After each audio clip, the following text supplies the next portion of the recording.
How's it going, guys? I'm that socially awkward gamer you probably forgot existed, otherwise known as PattyJack. Welcome to Dragon Age Inquisition. We're going to go over the game today. I'm going to talk to you about my thoughts on it. This is a first impressions review, so let's jump right into it. We'll go over to the options menu quickly, though, just so you can see what I'm playing it on. So I'm currently running a GTX 670, and I'll go over the performance when we start loading into the game here.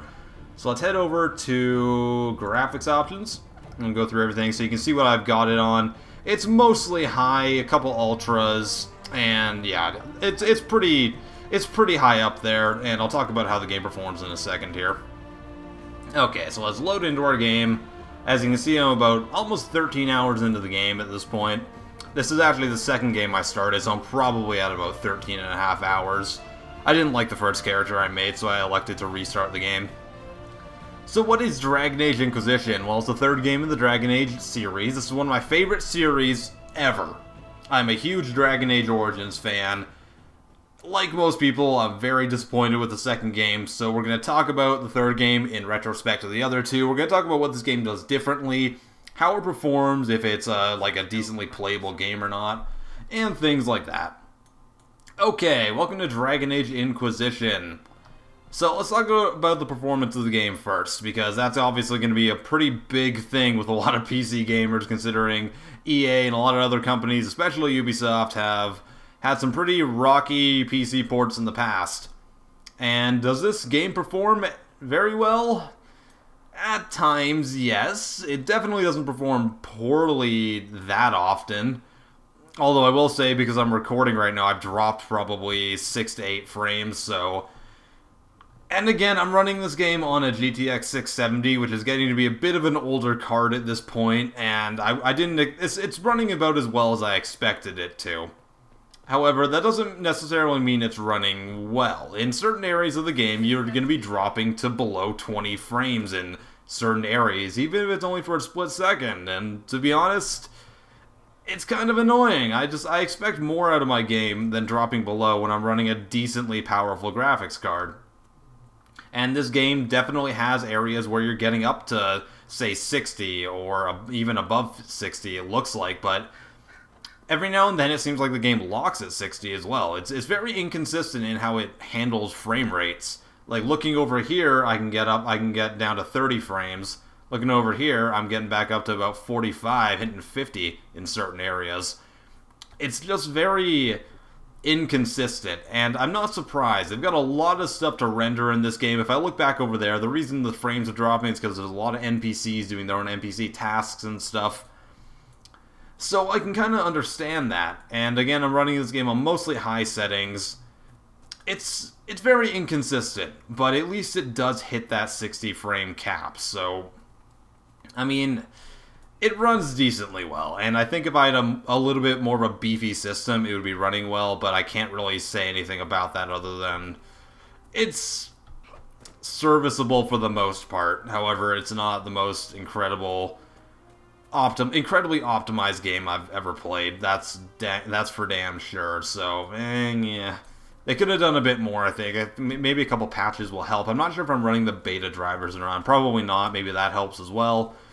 But running the regular up-to-date NVIDIA drivers on a 670 is going to get you anywhere between 25 to 60 frames, depending on where you are on high settings. Okay, so when you talk about optimization, let's go into the reasons things should be optimized properly. How does the game look? Does the game look good enough to justify the, in some regards, poor optimization? And again, this is on high settings. I would say for the most part, yes. I mean, there's a couple of jaggedy edges and stuff, especially on these rocks here, but when you look at the textures and stuff, they're decently crafted, actually. This game very much has a very similar style that Skyrim did, where you take in everything as a whole and then it looks great. Certain textures will look a little bit worse when you get up close to them like that. You can just see that in the corner there, that rock. It looks a little bit blurry and all that stuff, and that I've come to expect that from a lot of games on, like, rock faces and things. Let's go take a look at the trees, because, you know, bark animations and stuff. The trees look a lot better, so again, it's very inconsistent as to what looks good in this game and what doesn't.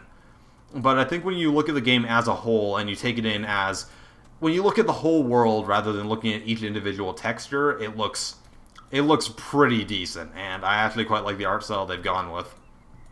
It seems like they've smoothed out a lot of the textures and things like that in order to kind of hide some of the low-res ones. So a lot of your armors and stuff will be very smoothened, and it looks good. It looks sleek. You look very shiny, almost like an action figure, and that is very much a way for them to hide some of the impurities in the graphical fidelity.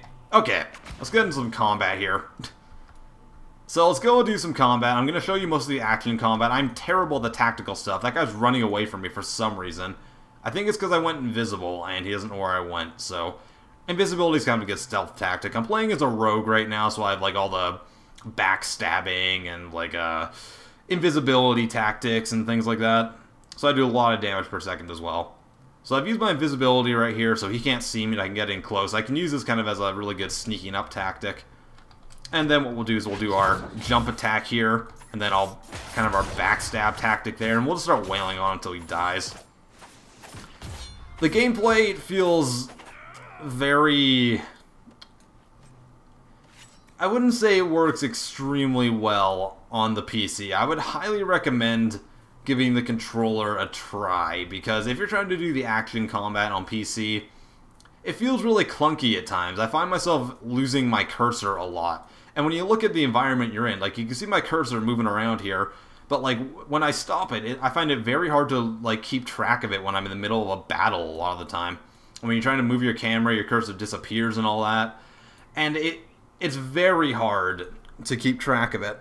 And I've heard it's even more difficult when you're up to, like, a 1440p monitor, like my friend Ben said. He said he's having a lot of trouble keeping track of stuff, so I definitely recommend trying out a controller for this, or at the very least remapping some of your keys, because the default ones that I'm using right now, they feel very clunky. It's like when you're attacking, you get kind of rooted to the ground. It's very hard to move forward sometimes, and it just feels very odd. So we'll get into a bit more combat here, and I'll show you some more at least. Okay, so basically what I've found is the easiest thing to do is hit control in order to go into your kind of tactical view. Click on him so he's your primary target. So now that the little cross there is turned golden, he's my primary target. He's the guy I'm going to be hitting exclusively right now. If you don't have him selected as a primary, your character can actually change who he's attacking on the fly, which is okay sometimes. But usually, especially as a rogue and, say, a mage, you want to have your characters rooted to individual enemies at once. So we'll just drop into this guy again, hit him, start wailing on him, hit our abilities like that.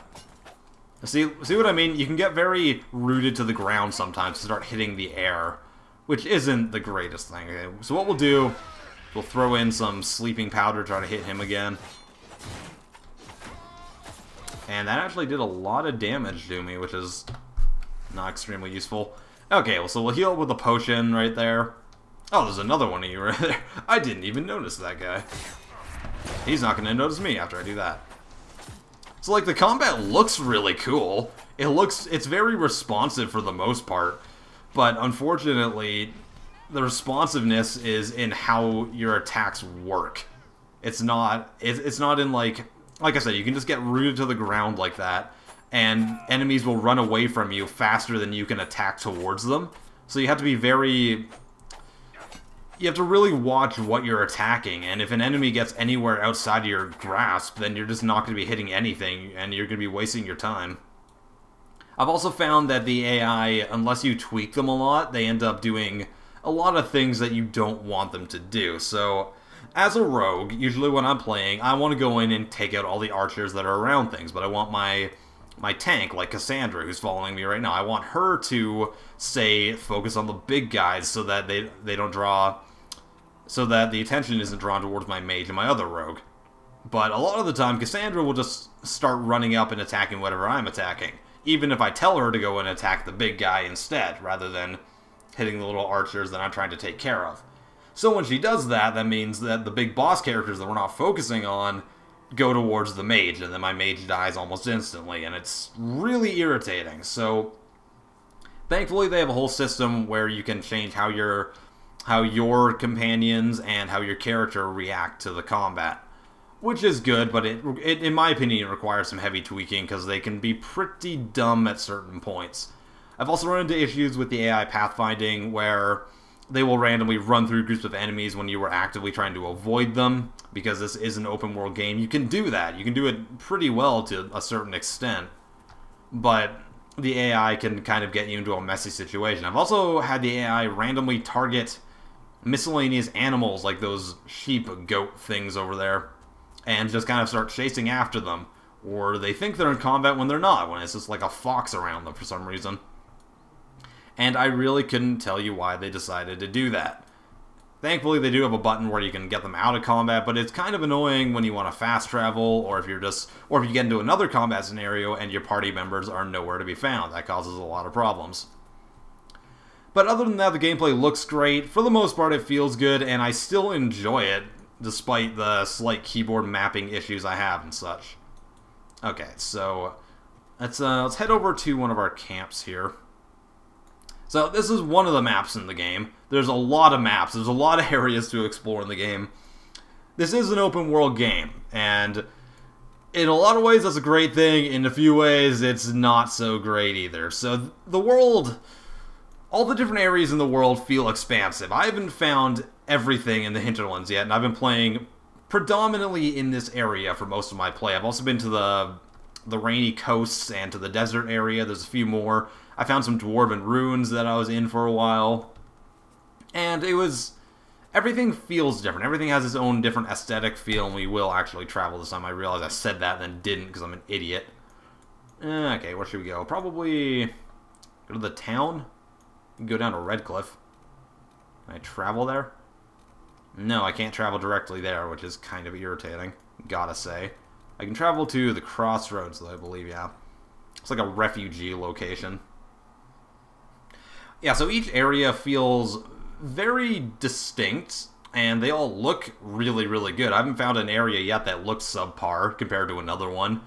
And they all do feel like you have, like you're in a different part of the world. And I really do like the idea that they didn't make it a giant world with different climates in it, like they did with, say, a game like Skyrim, where you can go down from a mountain and then end up in like a almost like sub-desert-y area within like 5 minutes. You have to actually like travel to different regions, and they all feel the same. They all feel different, and they're expansive, and I really enjoy that. So here's one of the other areas in the game. This is like a very towny refugee area. As you can see, my frame rate's again dropping below 30, which I don't like. So I might end up dropping my graphics at a later date, so I can just kind of like stay at least above 30 would be nice, you know. I mean, I'm not as worried about it as a lot of other gamers are, but it's just, I don't like the lag. Occasionally I run into some weird things as well, like when I go back to Haven, which I'll actually do right now and show you the main city. When I go back to kind of like your main camp, it always seems to freeze for some random reason when I initially get there. It doesn't crash the game, but it freezes for a couple seconds, and it's kind of annoying. Okay, so here's the actual world map. You got different areas that you can unlock. I've unlocked a few of them so far. I've unlocked the Storm Coast and Val Royeaux, along with this area over here, which is the deserty. That's very much like a city in itself, and then there's our main camp, which is Haven. This is where all the stuff in the game kind of goes down. So we'll travel over there. And I'll go show you some of the party members, some of the conversation stuff, and the war room, because the war room is really interesting.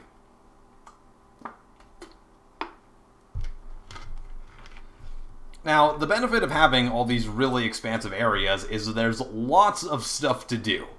There are so many damn quests in this game, and I love it. There's even just random event things or areas that you can find by exploring off the beaten path. I think they really actually did a good job of making this game an open world game that encourages you to explore around. And other games like Skyrim do this by maybe finding like dungeons and stuff and different like locations and stuff, but this game is a lot more centered around like seeing a little ladder off in the distance and going up and finding a chest that has like a unique piece of gear or a rare piece of armor in it. And I found a lot of the times that I look up a cliff and I think, I wonder if I can like walk up there or jump up there or something. And I do, and there's like a chest waiting there as a reward saying like, hey, you took initiative and got off the beaten path. So the game for the most part does a pretty good job of that. I will say certain areas feel very empty other than like the roaming enemies that you come across. And then there's certain areas that have nothing at them until you like unlock the quest that requires you to go there. I remember when I was back in the Hinterlands, I was doing something like that where I found this area, looted it, and then I had to go back there in order to get one of my companions, which is not really the most ideal thing. Also, the load times, as you've probably noticed from the last 3 minutes, are atrocious. This game takes a lot of loading. There's so many loading screens and everything, and they can take a long time. I get that they have to load a lot of stuff, but this could have been optimized a lot better. Because really, who wants to sit through this long? I'm still talking through a loading screen, and I'm honestly just running out of stuff to say. But thankfully, I have some water that I can drink out of, and you can just deal with it. On the bright side, my frames are up to 160.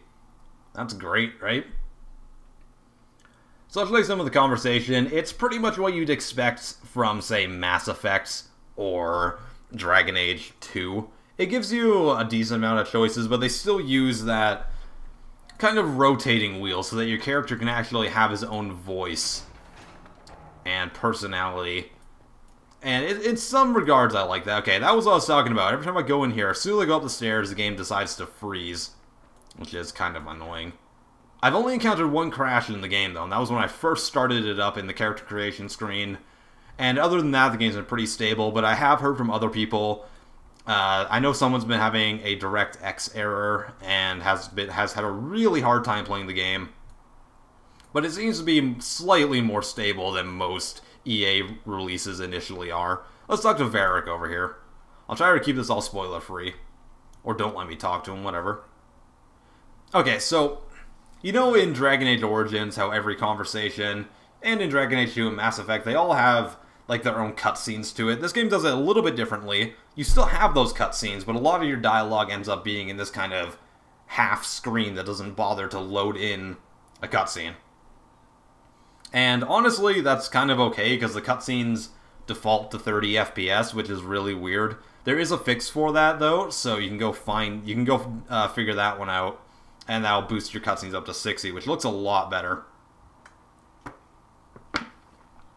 So, like I said, it's like Mass Effect. You have your little wheel there, you got your Paragon, you get your Renegade options. That's not a Renegade option, but they are there, usually.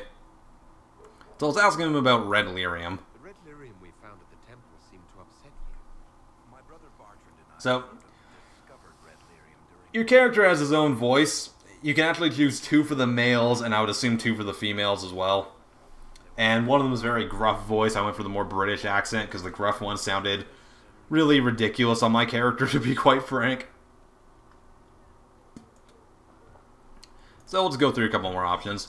They give you so many dialogue options to learn so much about the world and stuff. I really like it. Sometimes you can do like the good guy things, the bad guy stuff. You can ask your followers to chime in and get like different outcomes to quests and get maybe different rewards that you wouldn't get if they weren't there. It's expansive. It is very expansive. Perhaps not as much as Dragon Age Origins was, but that's mostly because they had to actually voice everything. Whereas in a game like Origins, where your character wasn't fully voiced, they could add in more slightly different options than they could in this game. And quite honestly, I prefer that way to this, but that's really just because of me being an old school RPG fan. If you like Mass Effect's system, then you'd be right at home here. Okay, so let's go show you the War Room right now. That's a new feature in this game that you might be really interested in. Or you might not be. You might hate it. It's going to be possibly a very polarizing thing. They basically took Mass Effect 3's way of getting war assets and kind of expanded on it a bit more.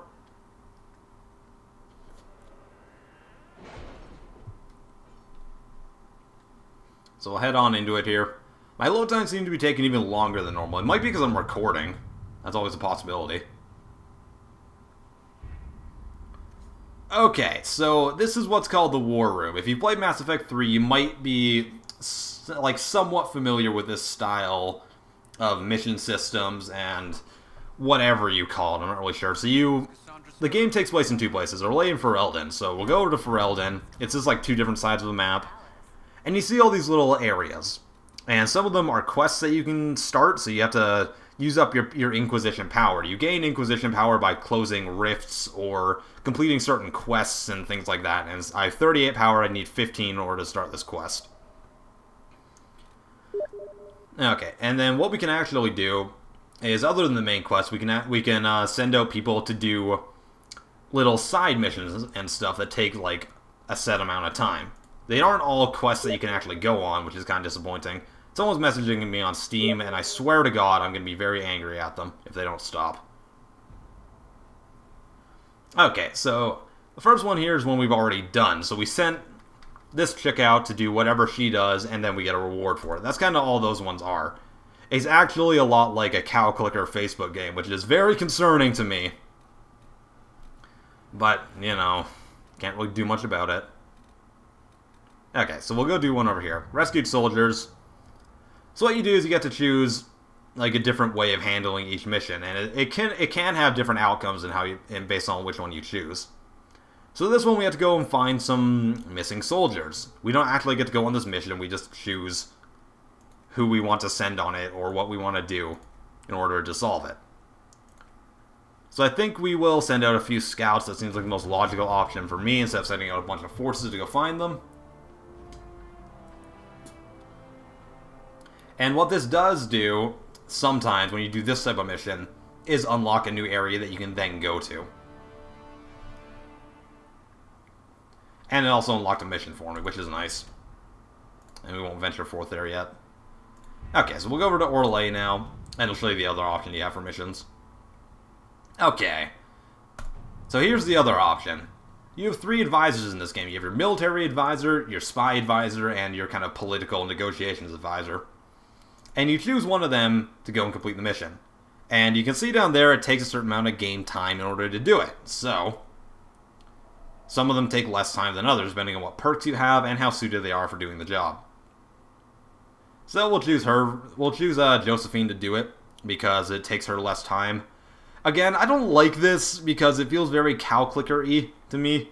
I kind of get it as a mechanic. You can't just have everything be handled instantly, or else you could do it all at once, but it's very...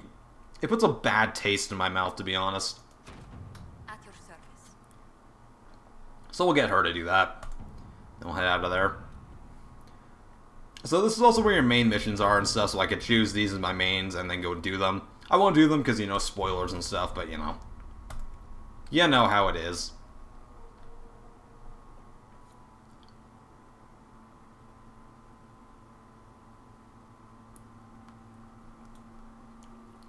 So, aside from main missions and side missions, what can you do? The answer is a hell of a lot. This is like... They basically took every MMO crafting system and expanded on it slightly. I wouldn't say they completely remodeled and remade everything, but they've taken a lot of cues from other games, especially MMOs, and say a game like Mass Effect 3, and they've given you a lot of options. So, this particular one... I can turn in research, which are like items I find off certain creatures, and they give you in your party bonuses. So I can hand in what I've got here. I only had one thing, which is kind of annoying. You get some XP and you get some other stuff.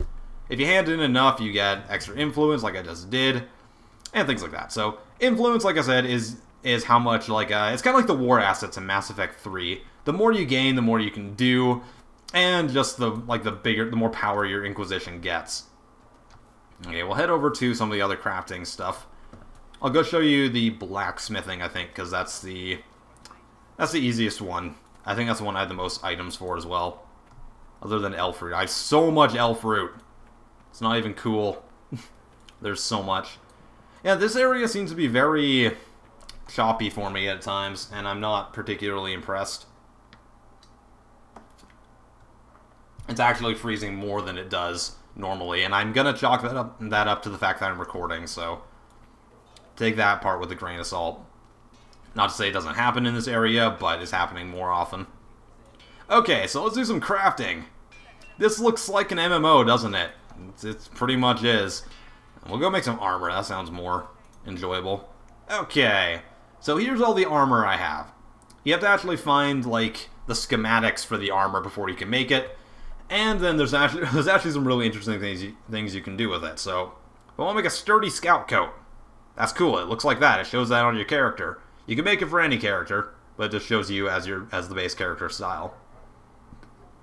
When you're making these, you have a bunch of different items that you can choose from to make it. And as you can see, I've only got enough to make 2 different types. It does change the color, though, which is awesome. I love that level of detail in games like this. I demand, like, looking different than everyone else. And the ability to craft your own stuff that all does different things and looks different is a big plus in my opinion.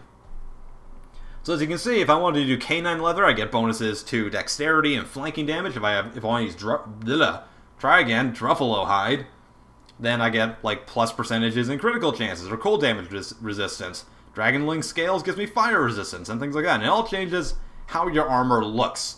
Sometimes the colors don't go together and it looks really tacky, but you just kind of have to deal with it. And it actually makes sense because all these different materials look different. They're not all going to look the same. That Nug skin actually looks really cool. And then you get a secondary thing, which gives you a couple more bonuses and changes the secondary color in your armor as well. So we'll do... What's a cool one? Plaid weave? That one's kind of cool. We can do that. Let's do that one, and let's make it a really tacky color. Oh yeah. Let's do some orange and yellow. How awesome does that look? And this is going to make some unique armor for our character. We can actually upgrade the armor as well. So if I crafted this item... There we go. We have this scout coat. We can rename it too, which is really cool. I'm going to delete it. We'll call it the Plaid Armor of Checkers. I don't know. Good. And now we can put that on a character if we wanted to. I don't want to because it's way worse than the armor I currently have on. But you get the idea. And then it's the same thing for weapons as well. You got the materials, and then you're able to craft stuff. Lots of different types of things. Oh, I can make a fire rune, apparently. Well, I can't, but I have the option to, which is nice. And you find or gain schematics in lots of ways. You can also modify and upgrade your armor. So if I had certain things like... If I had different, like, arm bracers and plates or leg bracers and stuff, I can actually put them on my armor for bonuses, which is cool. I actually got some... I wish I would wear that armor if it was good enough. But sadly, it's not. I had to get some more schematics for stuff. That's what the crafting system works. There's a lot of that in the game. And there's a lot of, like, finding stuff in the world, like picking up iron or drake stone and different items and stuff that you can use for it. So, I love that. I love looting stuff. There's so much loot in this game. Everything drops loot, and you find loot everywhere. And I feel obligated to pick all of it up, which is kind of a good thing and also a terrible thing, because you end up just only getting loot, which isn't necessarily that great. Okay. Let's head over to this new area. I haven't been here yet. And it sounds kind of interesting. Kind of like a bog location. Party system. Okay, so we're going to choose our party. There's a decent amount of party members. I'll say that most of them aren't really as interesting as they were in, say, Dragon Age Origins. There's a couple that actually surprised me. Like, Sarah is actually a really funny character, and I quite like her, and I thought she was going to be very boring and generic, and I was very much proven wrong. Varric returns. If you liked Varric or not, he seems to be quite polarizing on people's opinions. And you got Cassandra, and Cassandra is very authoritarian, I'd say, you know. Blackwall, and then other guys like Vivian. Vivian's kind of boring, don't really like her. Solas is so boring. Not really a huge fan of him. And then your Kinari follower, Iron Bull. He's kind of a cool dude. I like him quite a bit. So yeah, we'll throw on Iron Bull. We'll throw on probably... I like Solace a bit more as a mage, to be honest, than Vivian. She's... yeah, I don't know. This is all based on personal preference, mostly. And I'll throw in Sarah, too. And we'll confirm that, and then we'll head out.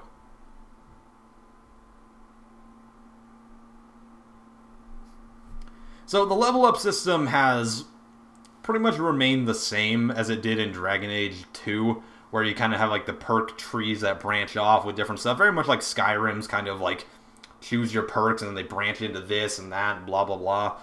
But unfortunately, they've taken out a key part of RPGs, which is like the attribute components. So, in this game, you're not actually, like, choosing, do you want to level up your constitution, or your dexterity, or your strength? It kind of does all that for you.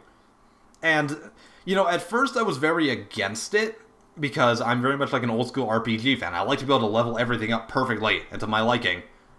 But then when I thought about it, it might not be that bad of an idea, because when you think about it, you're really just like, if you're a rogue, you're going to be upgrading your dexterity and, say, your cunning. You're not going to be putting in many points into constitution or stamina.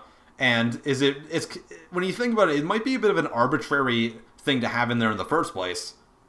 So removing that feature hasn't really been as big of an issue as I initially thought it was going to be for me. But that's kind of all subjective. These loading times. Good golly jeepers. Another weird decision in this game is the idea that they've removed healing spells. Really, the only way to heal in this game is either through certain amulets that heal you when you're about to die, or by drinking a crap ton of potions. And the potions you can't really, like, you have a set amount of potions you can carry, and they refill every time you go back to a safe area, like a camp or a city. But all the healing spells are gone and stuff, so it's weird. I'll talk about it in a second.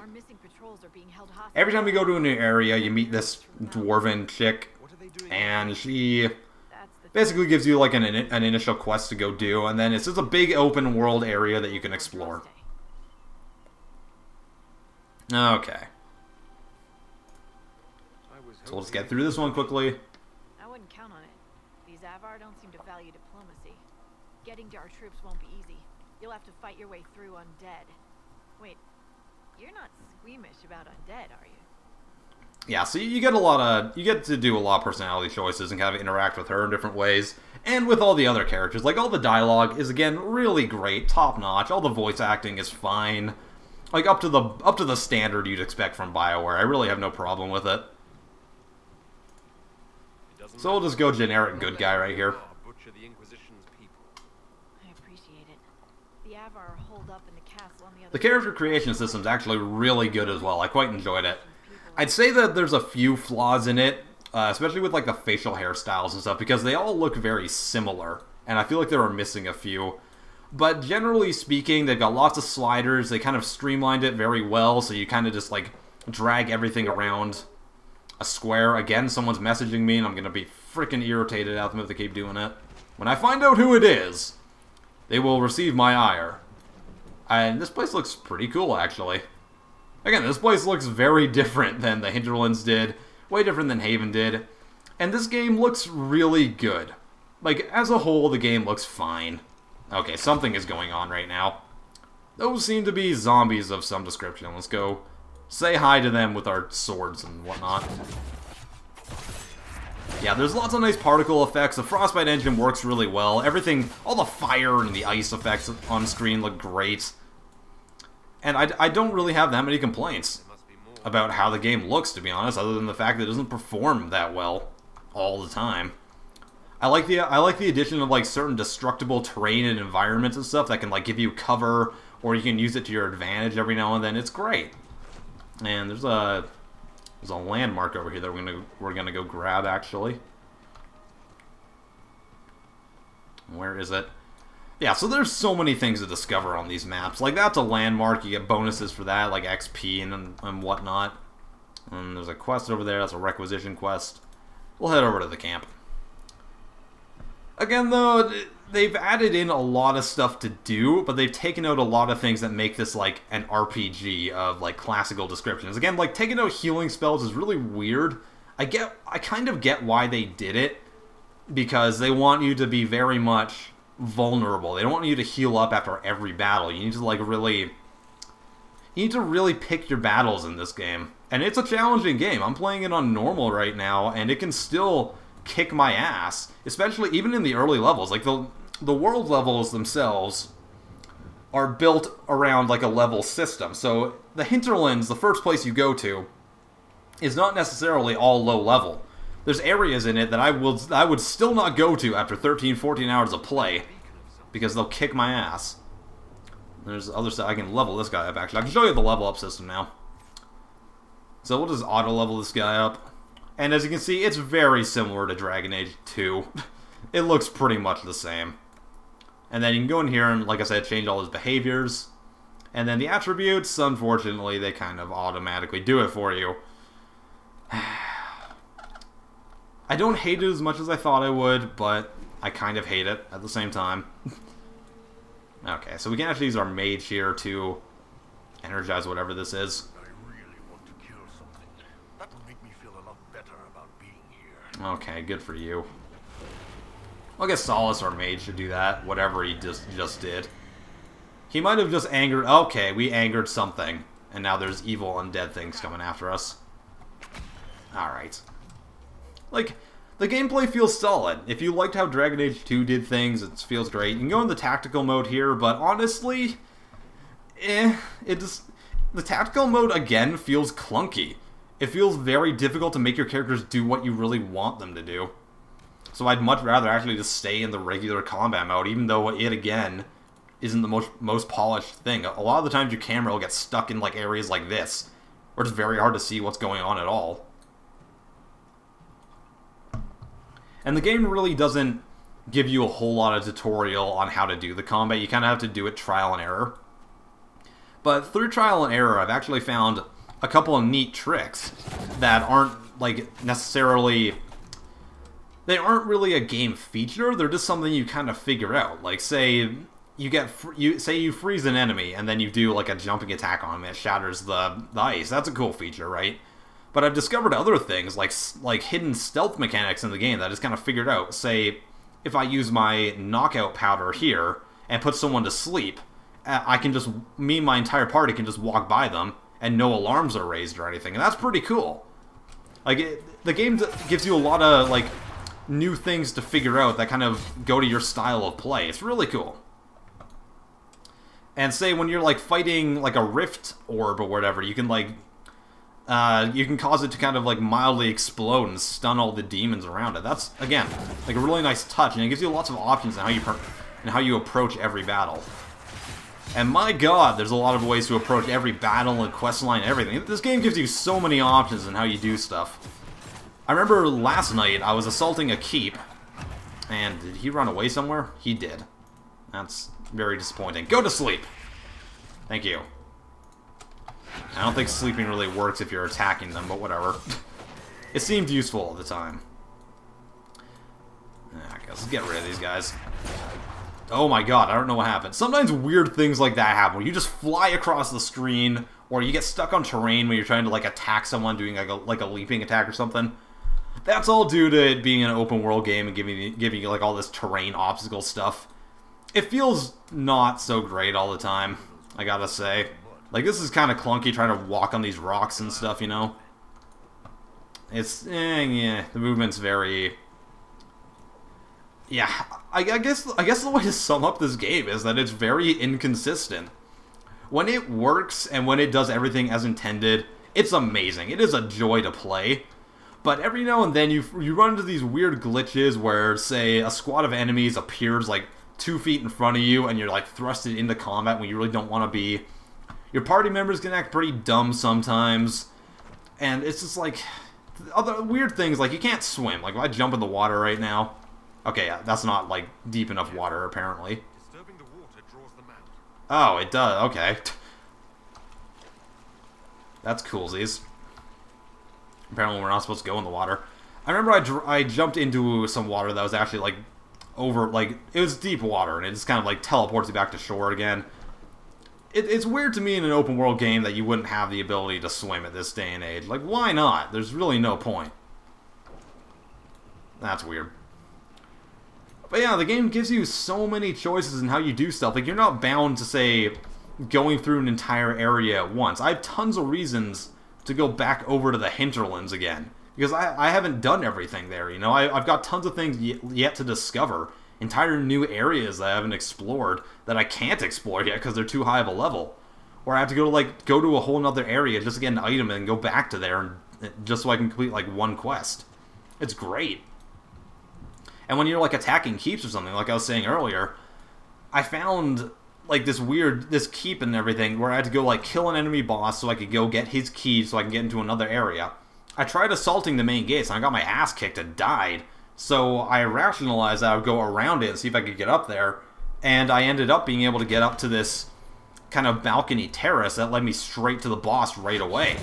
And then we took him out, and I ended up getting some really cool, unique armor from it. So the game really does reward you thinking outside the box by doing things like that, like finding other ways to get up to the place. So there's some weird crafting material I've never seen before. That's cool, and I got 3 out of that. That's pretty awesome. There's tons of crafting materials like that. It feels, if that part feels very MMO-ish, you know, it does feel like I'm just running around a world in like Elder Scrolls Online finding stuff. It's not necessarily a bad thing. It gives you more stuff to do, but it's not extremely engaging.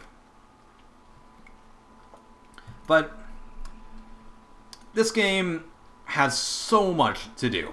There's so much to do in this game. There's side quests, there's main quests, there's crafting, there's this exploration. There's just so much. You're going to be enthralled with this game for at least 100 hours if you really want to play it. And I think that's where people are either going to love or dislike the game, more so than the slightly clunky gameplay. Like, I can get past that easily, because the rest of the game is so immersive, you know? And it still looks and feels badass, even though you kind of run into these glitches every now and then. But I think the real deciding factor, whether people are going to really like this game or not, is whether or not they can put the time into playing it. Because this game is a time sink. This isn't a game that you're going to be spending like 10 hours in and then be done, right? This is a game, what the hell is that thing? Ugh. There's lots of enemy variety in this game. This is a game that you're going to be expected to be in it for the long haul. You're going to be exploring every nook and cranny of the world. You're going to be trying to find all these new areas and places. Let's just slaughter some innocent creatures. Why not? This might have been a terrible idea, actually.